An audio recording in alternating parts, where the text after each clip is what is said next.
Another presidential election is coming up. We cannot let another toxic situation happen again and again and again. Reforms are definitely needed. Let's reform the Electoral College voting.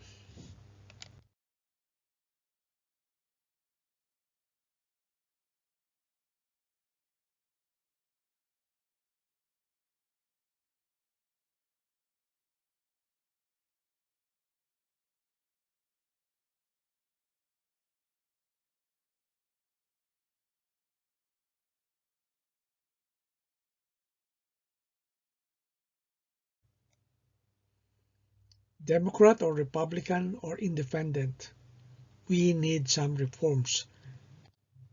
Let's do away with winner take all and instead proportion electoral votes according to the percentage a candidate gets at the polling.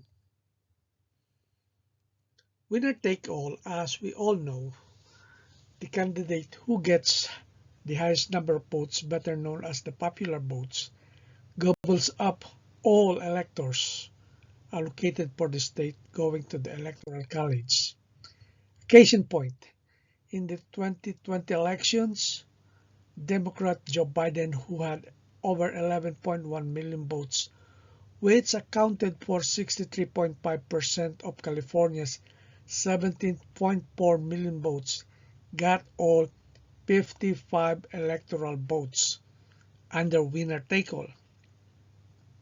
Republican Donald Trump got zero, as was the case in 2016 where Hillary Clinton got all those 55 electoral votes.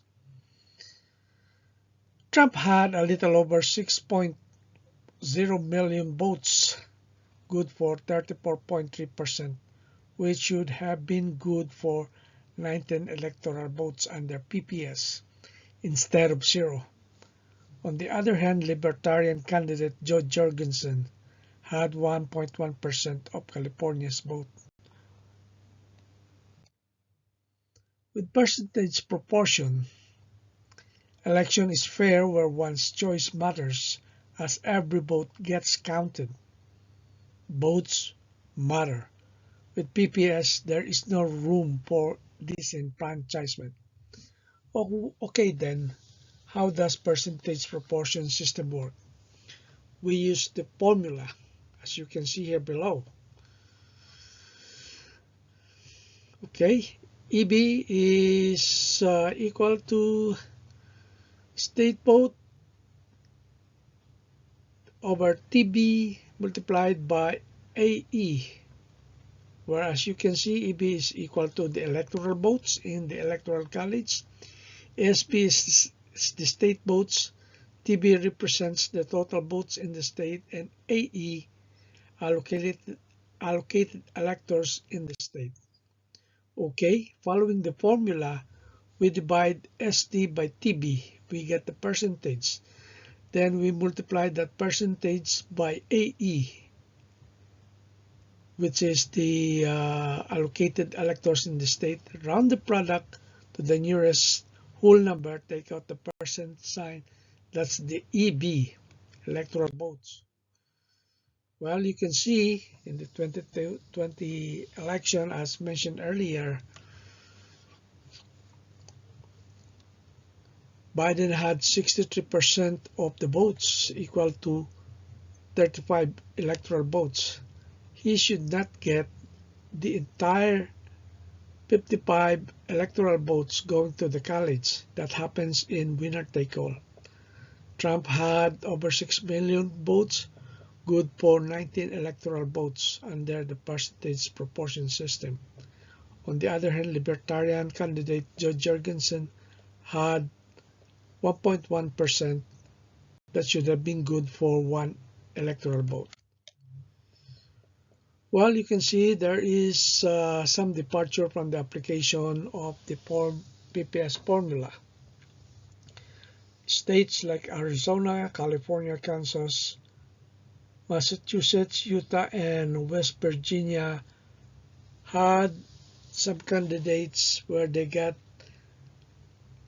percentage points of the major parties candidates at least one electoral votes.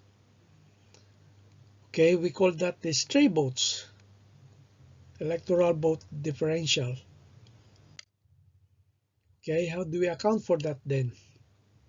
A straight split based on percentage is more workable depending upon the decision of the political parties, national or states, and the Federal Elections Commission for Congress to decide. Can of course be adopted. Following the straight split, Biden should have gotten 35 votes only, not the entire allocated electors for the state of California, which is 55. That's under the current winner-take-all practice. Trump, on the other hand, should have gotten 19 electoral votes and not 0. Jorgensen gets 1. Under the circumstances portrayed above, who should get the supposedly stray others vote? Give the electoral vote to whoever deserves it out of the calculation. Jorgensen gets 1 electoral vote and the rest to no one. Well then, amendments to the Constitution will have to be made. Congress must act on electoral reforms. But would Congress undertake such move? Let's rally for Congress to make this move. And let's get involved. Share this presentation with your family members, friends, local leaders, and turn this reform into a movement for our future.